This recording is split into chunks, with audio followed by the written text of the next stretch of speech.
اعوذ باللہ من الشیطان الرجیم بسم اللہ الرحمن الرحیم وآت ذا القربى حقه والمسکین وابن السبیل ولا تبذر تبذیرا ان المبذرین كانوا اخوان الشیاطین وکان الشیطان لربہ کفورا۔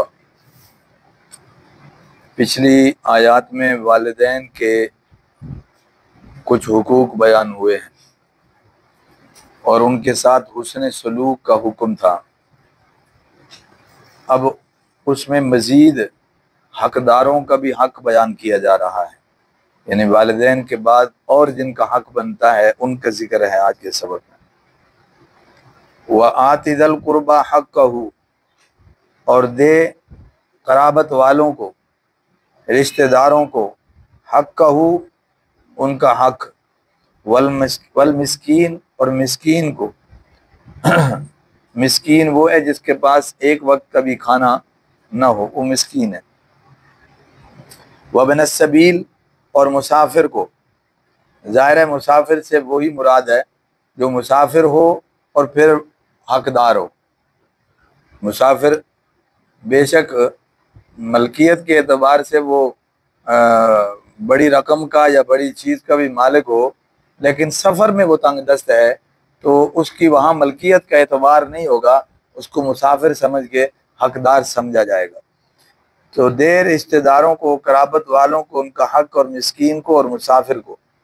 ولا تبذر تبذیرا، تبذیر کہتے ہیں فضول خرچی کو، اس کا مفہوم تو یہ ہے فضول خرچی، ٹھیک ہے۔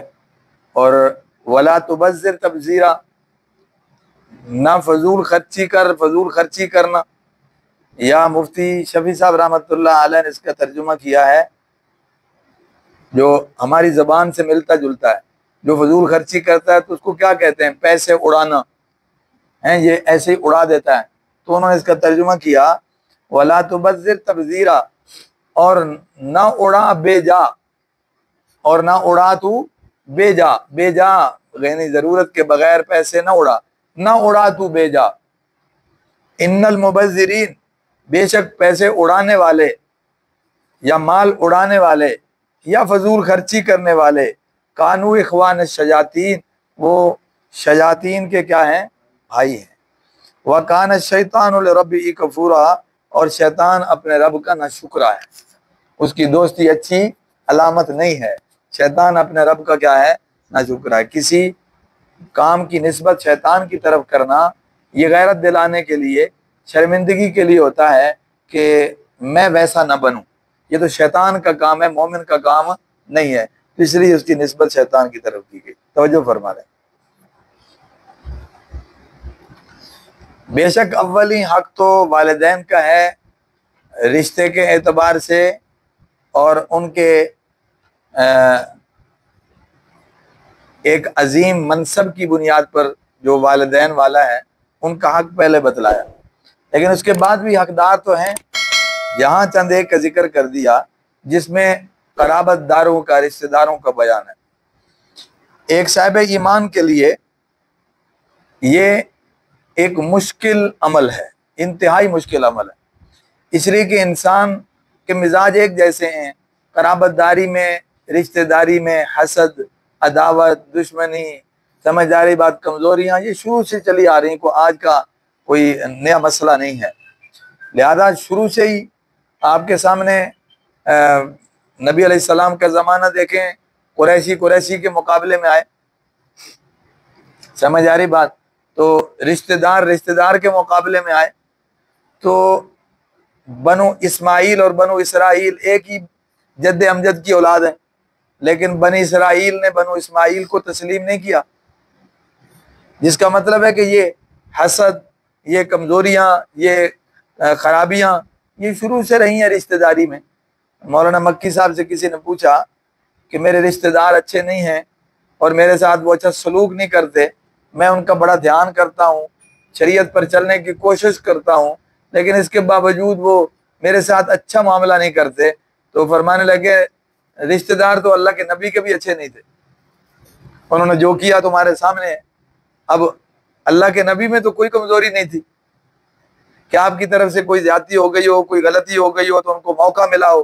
بالکل 100% پرفیکٹ شخصیت ہیں, کامل انسان, باعلیٰ اخلاق کے مالک, ہمدرد, خیر خواہ, سمجھ آ رہی, بے لوث, لیکن اس کے باوجود ایک شخصیت کی طرف سے ایک رائی کے دانے کے برابر بھی کوئی زیادتی نہیں ہے, اور دوسری طرف سے کوئی کسر بھی نہیں چھوڑی. تو رشتہ دار تو نبی کے بھی جو ہے نا وہ اچھے نہیں تھے, تو ہم تو ویسے ہی کمزور لوگ ہیں, ایک دوسرے کے لیے شاید ہم 100% قابل قبول نہ ہوں, ہم رشتہ داروں کے لیے, رشتہ دار ہمارے لیے تو 100 کمزوریاں خامیاں ہوتی ہیں. تو یہ مشکل مرحلہ ہے کہ شریعت پر چلنا ہے, شریعت کا حکم, دین کا حکم پورا کرنا ہے, اور اگر رشتہ داروں میں کوئی حقدار ہے تو اس کو اس کا حق دینا, اس کو زکوٰۃ دینا, صدقہ خیرات دینا, اس کا خیال رکھنا. تو یقیناً رشتہ داریوں اور قرابت داریوں میں کمزوریاں ایسی ہو چکی ہوتی ہیں کہ وہ سامنے آتی ہیں اور وہ عمل میں رکاوٹ بنتی ہیں. اس کے باوجود بھی جو ہے نا وہ اسے درگزر کر کے اللہ کا حکم پورا کرنا ہی اصل کیا ہے, کمال ہے. دیکھو ابوبکر صدیق رضی اللہ تعالی عنہ کی بیٹی ہیں اما عائشہ رضی اللہ تعالی عنہ, جب ان پر تہمت لگی تو ظاہر ہے ایک باپ ہونے کے ناطے دل کرتا ہے, اور بڑے جو ہے نا وہ ایک عجیب قسم کے جذبات ہوتے ہیں. تو ان حالات میں ایک ان کا عزیز تھا یا رشتہ دار تھا, قرابت دار تھا, جس کو یہ فیور کرتے تھے, مال دیتے تھے, اس کی دیکھ بھال کرتے تھے, اس کا خرچ چلاتے تھے. لیکن اس ازمائش کے زمانے میں اس نے بھی جو ہے نا وہ ایسے ہی جیسے لوگ بات کر کے اپنا حصہ ڈالتے ہیں, اس نے بھی حصہ ڈالا. تو ابوبکر صدیق رضی اللہ تعالیٰ عنہ نے وہ جو ان کو ہدیہ وظیفہ دیتے تھے وہ روک لیا. غصہ تھا, حق بھی بنتا تھا, جذبات تھے, اولاد کا مسئلہ ہے, پھر وہ بیچاری مظلوم, ان کے کوئی غلطی بھی نہیں. تو ایک پاک دامن عورت پر جو ہے نا وہ یوں زبان درازی اور تہمت, اور پھر اس میں یہ ریمارکس پاس کرنا یقیناً دل آزاری کی بات ہے. تو ابوبکر صدیق رضی اللہ تعالی عنہ نے جب روکا تو اللہ نے آیت اتار دی, وَلَا يَأْتَلِ أُولُو الْفَضْلِ مِنْكُمْ وَالسَّعَةِ أَن يُؤْتُوا أُولِي الْقُرْبَىٰ, کہ جو وسعت والے ہیں ان کو یہ زیب نہیں دیتا کہ وہ جو ہے نا وہ ہاتھ روک لیں. تو ابوبکر صدیق رضی اللہ تعالیٰ نے پھر شروع کر دیا. تو معلوم ہوا بعض دفعہ دل تو اس طرح نہیں ہوتا, لیکن شریعت کا حکم تو پورا کرنا ہے, دل ہو یا نہ ہو, سمجھ آ رہی بات. تو اس لیے یہ رشتہ داری والا جو معاملہ ہے یہ آسان نہیں ہے, خاصا مشکل ہے. اور صرف یہ مسئلہ لینے دینے کی حد تک تو نہیں ہے, زندگی کے باقی بھی بہت سارے معاملات ہیں جس میں قرابت داری اور رشتہ داری کو اہمیت حاصل ہے, سمجھ آ رہی بات ہی. تو اس لیے یہ جو لفظ وآت ذی القربیٰ, حق کا, رشتہ دار کو اس کا حق دو, تو یہ بڑا اہمیت طلب ہے. معلوم ہوا حقدار کو اس کا حق دیا جائے گا, اس کے عمل دیکھ کر نہیں دیا جائے گا, اس کا کردار دیکھ کر نہیں دیا جائے گا. یہ محض خالصتاً رشتہ داری کی بنیاد پر وہ حقدار بن رہے ہیں, نہ کہ وہ عملوں کی بنیاد پر حقدار بن رہے ہیں. ٹھیک ہے جی. اچھا, والمسکین, اور مسکین کو بھی دو, اور وابن السبیل, مسافر کو بھی دو. یعنی اب قرابت کے بعد جو بھی حاجت مند ہے اس کو بھی اس کا حق دو. اگر اللہ نے آپ کو صاحب وسعت بنایا ہے, صاحب ثروت بنایا ہے, صاحب مال بنایا ہے, کوئی آپ کے سامنے سوال کر رہا ہے تو اللہ کا شکر ادا کریں کہ اللہ نے ہمیں اوپر والا بنایا ہے, اوپر والے ہاتھ والا بنایا ہے, نیچے ہاتھ والا نہیں بنایا. تو پھر کچھ نہ کچھ ضرور دے دیں اور ان کے حقوق کی ادائیگی لازمی کریں, ورنہ یہ بھی پکڑ کا باعث بن سکتا ہے. وَلَا تُبَذِّرْ تَبْذِيرًا, اور فضول خرچی نہ کرو. دیکھو اس کے لیے قرآن پاک میں دو لفظ آتے ہیں, ایک ہے اسراف, جیسے آتا ہے نا لا تسرفو, اسراف نہ کرو, وہ بھی, اور دوسرا یہ تبذیر.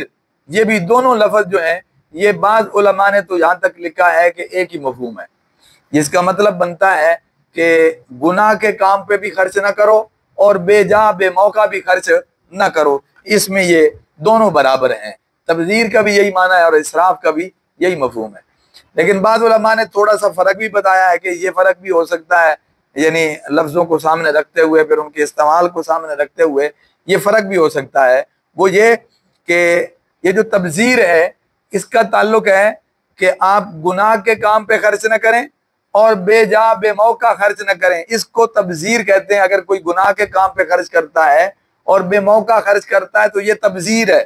اور اگر جہاں خرچ کرنا ہو وہاں وہ ضرورت سے زیادہ خرچ کرتا ہے. وہ والی بات نہیں گناہ والی اور بے جا والی, وہ دونوں شکے نہیں ہیں, بلکہ اس کو اس موقع پر اس جگہ پر خرچ کرنے کا حکم ہے جہاں وہ خرچ کر رہا ہے. لیکن غلطی کیا ہو رہی ہے؟ ضرورت سے زیادہ خرچ کر رہا ہے. جگہ تو خرچ والی ٹھیک ہے, لیکن ضرورت سے زیادہ خرچ کر رہا ہے, اس کو اسراف کہتے ہیں. سمجھ آ رہی بات جی؟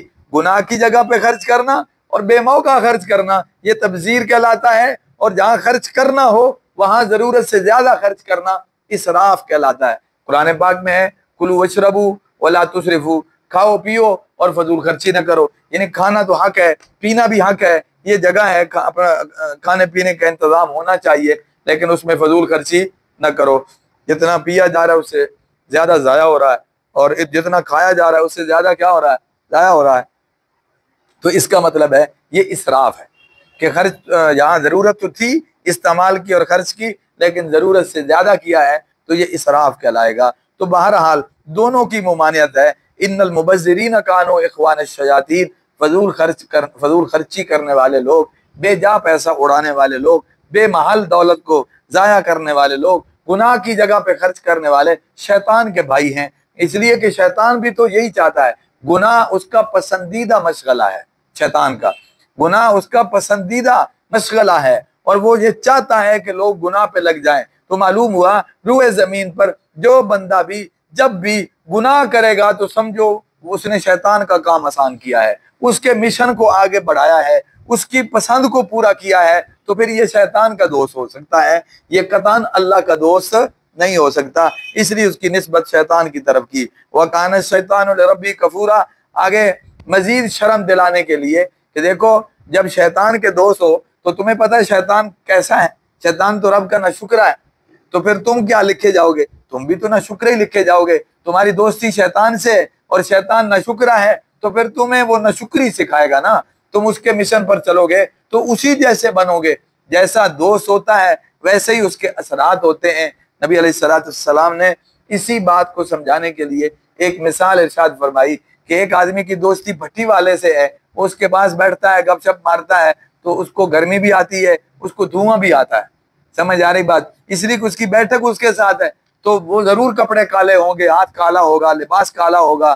اور اسی طرح اگر کسی کی دوستی عطر بیچنے والے سے ہے, وہ اس کے پاس بیٹھتا ہے, خریدتا نہیں ہے, لیکن جتنی دیر بیٹھتا ہے خوشبو آتی رہتی ہے, ماحول خوشبو والا ہوتا ہے, معطر فضا ہوتی ہے. تو یہی مثال دے کر نبی علیہ السلام نے سمجھایا کہ دوستی برے آدمی سے ہوگی تو اس کے برے اثرات ہوں گے, اور دوستی اچھے سے ہوگی تو اس کے اچھے. اور شیطان تو ویسے ہی انسان کا دشمن ہے, سمجھ آ رہی بات, شروع سے ہی. اور پھر اس سے بڑھ کر یہ کہ اس میں اچھائی والی سرے سے بات ہی کوئی نہیں.